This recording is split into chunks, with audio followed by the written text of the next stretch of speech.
Well, everything's done for the day, for the most part, racing-wise. Ava's recital's over. She did great. And then we're driving back to Ontario. I'm almost to Buffalo now. I waited and waited and waited because I wanted to watch Save America race. I know, he's not racing for a lot of money tonight. It was a prep race. And it was a meaningless open. But as I had said last week, for you to get into the Governor's Plate next month, you have to race at least twice in the Maritimes. So looking at what our prospects were, although he's not racing for much tonight, he races for a little under 10 times that in the Governor's Plate. I think Smitty said that he has a race in Truro that goes for, 10 or 12,000. And then, of course, we have the Gold Cup and Saucer later on in the summer, races for 100,000. That's in just a tick over 2 months. And races in between, so there's money to race for. Unfortunately, today wasn't a big purse. I think it was like $5,500 or something, but it allows us to at least partway punch our ticket into a race that will race for a lot more money here in another, I guess, 3 weeks and a bit. So pleased the horse went out and just jogged. Smitty goes, Kenny Murphy. I've known Kenny Murphy since he was probably in diapers. Cliff Murphy's his father. I watched Cliff Murphy race horses his entire life. His other brother raced horses also. And to see those boys doing good, well, definitely see Kenny doing good. It's a good feeling, too, for me to be able to see young people from where I am. I don't know if Steve drives much anymore, but Kenny certainly runs a stable, has a farm, and I was a kid in PEI when I was young, watching these good horses come to the Maritimes, and to be able to drive a horse like Save America, a horse that you've never sat behind that kind of speed before. It's an incredibly exhilarating feeling, and I've been there a number of times, and I know how Kenny feels, and especially being a kid from PEI, I know it's not a big race for us, and it's not a big amount of purse money, but I can tell you one thing: it will have him walking on cloud nine for a little while, and that's part of the game. So good for the Murphy family, and good for Kenny. So happy to see him win to Save America tonight, and so happy to win with Save America. Quite frankly, I think it was lost in the hustle and bustle. 3/5 of a second off tying the track record is what he was tonight in an overnight race. So it's odd. It sounds weird saying that, but man, a big mile from him tonight. Now, we started off our day good also. Patrick DePirana also paced a little, he paced a little quicker than 51, a little faster track. I believe he probably paced 50-3 at the Meadows, finished second, raced good. And the horse that won the race, been a decent horse. Bounced up and in and out of the open. Kind of that tweener horse, not really an open horse, but a solid backup class horse. And thought we had him collared halfway down the lane, but Patrick raced good to finish second again. A good mile from him.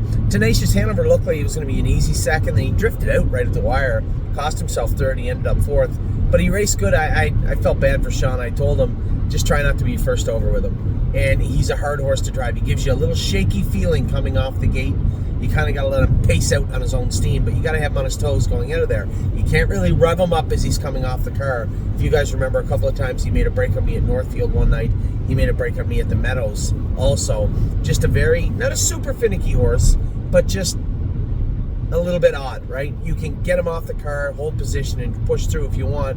I think he put a step in leaving the gate also on Sean today, and he kind of ducked him over into the 4 or 5 hole and ended up first over with him. He raced okay.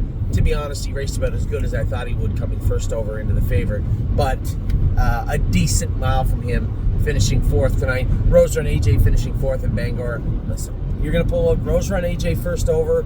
The horse on the front would almost have to not have a heartbeat, because if they put up any sort of fight, any sort of tussle at all, AJ is not going to hang around too long. And you can tell that I'm a little miffed. I really, it bothers me a lot when we have horses that have a ton of talent and don't put out. I would rather have a bad horse that tries hard every week, and you guys know that, because you can drive them accordingly, right? But when you have a horse that's fast, that's a bit of a coward, you're always trying to underdrive them, right? And never overdrive them. And it just puts you at a disadvantage, such a disadvantage from the start. I know you look at a track like Bangor and like, well, our horses should win there. Those are good horse people too, right? And there are some decent horses out there, maybe some horses that are ground up a little bit, that are maybe on the twilight of their career, but what I would consider, and I say it all the time, that gatekeeper type, they're looking for a fight. And we weren't.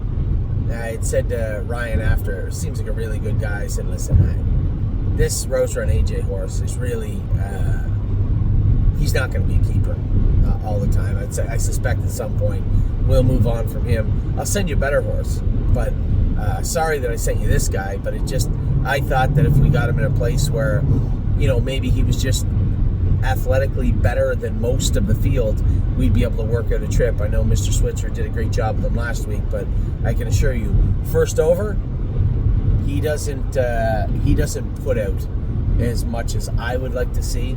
I think that he needs to be somewhere else at some point. Now we'll see. Maybe he was sick, or maybe I'm being a little hard on him. Maybe there's something wrong with him today. I don't know. I haven't heard back from Ryan yet. I'm sure I will at some point. But from my position, just par for the course on a horse that's been an underachiever for quite a long time for us. So that'll mostly do it. We have Trosa later on. Honestly, I was a little sheepish on talking about him because I don't even know if Harry scratched him or not. We had talked about 2 weeks ago not racing this horse. There was a bit of a miscommunication between Harry and I. He hadn't heard from me, and I was busy doing 100 other things, and I just thought it was implied if he didn't race well last week that we were going to put him away for the summer, and I guess that button just never got pushed. So Trosa will, I believe as of right now, will race. I don't expect him to wow us tonight, and I do expect him to head for it to be his last start of the summer season, at least this evening. We're trying to miss the allergies. You've seen it rear its ugly head a couple of times. It did the other day. You can be 100% for sure that's what went on with Blue Rare the other day, and I had called it 5 months ago that this was going to be something we were going to watch very closely. And the only thing I know, I can go to bed tonight. I went to bed last night knowing that we did everything we could to ensure that Blue Rare was off on the right foot in her racing career, as far as her respiratory system is concerned. We took good care of her. We watched her closely. We were very, very cautious with her. And lo and behold, right when there was an opportunity for now there was a fire close to Mohawk the other day too. So was the air quality in the area maybe not the best? Possibly. But I find it really hard to just start, saying, well, it was this, it was that, it was that. At the end of the day, we had another pretty fluid-gated, really nice horse last year that showed no signs of bleeding, and then second qualifier, just like this year, out of nowhere, oh, there's a gusher. And Chicago Hall, he's no worse for wear, obviously 53-27 on the end of it the other night.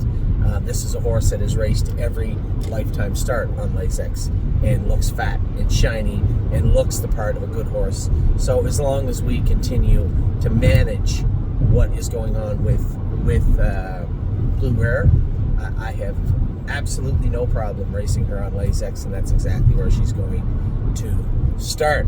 So how that ties in with Trosa is Trosa ended up in North America on this continent because he was bleeding a little bit in Australia. They moved him over here. There wasn't a whole lot of signs of bleeding right up until it started to warm up and get a little hot. So it's been a chore to try and treat him up. Harry's done the best job he can.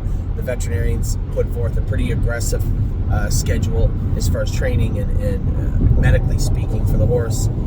His first start on that regiment looked like he raced good, just a speck of blood in his airway, so we thought we were on the right path.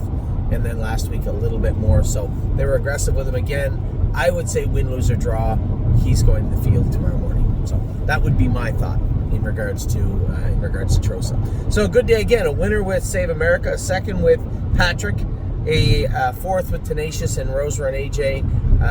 We got another hour before Trosa was supposed to go. No racing for us tomorrow. It's not a bad thing. I'm going to be busy anyway. Ollie's got 2 baseball games tomorrow. I hope it should be a lot of fun. And then Monday starts a pretty busy week for us. Monday, I got a couple at Northfield Park. We got Gaslight Hall. Oddly enough, another muscle mass. He made it all the way to his 3-year-old season plus. He's going to make his first start on Lasix at Mohawk tomorrow night. So I'm eager to see how he does. And then we have a number of qualifiers. I'm just shoring that list up. It looks like there's about 11 or 12 horses to qualify on Tuesday. On Tuesday, another list that I'm shoring up is the one going to the list of horses going to Kentucky. Eric said we have 5 stalls. We actually have about 6 horses going if we take in New York. That will depend on how he qualifies, I suppose, on Tuesday. He is going to the Meadows to qualify. So we'll see how that all plays out next week. But Kentucky is almost upon us. The rest of the stakes are almost upon us. Right after that, shortly right after that, will be the Next Generation, which leads us into the entirety of the staking season in Ohio, Pennsylvania, Ontario. Well, New York's already started for us with mooring. But you get the gist of it. New Jersey also. So, I will talk to you all very soon. I hope you've had a great Friday. We'll be at the border in just minutes. Home soon, and a fresh night's sleep for Oliver's baseball game tomorrow. Take care. Have a fantastic weekend. I will talk to you all soon.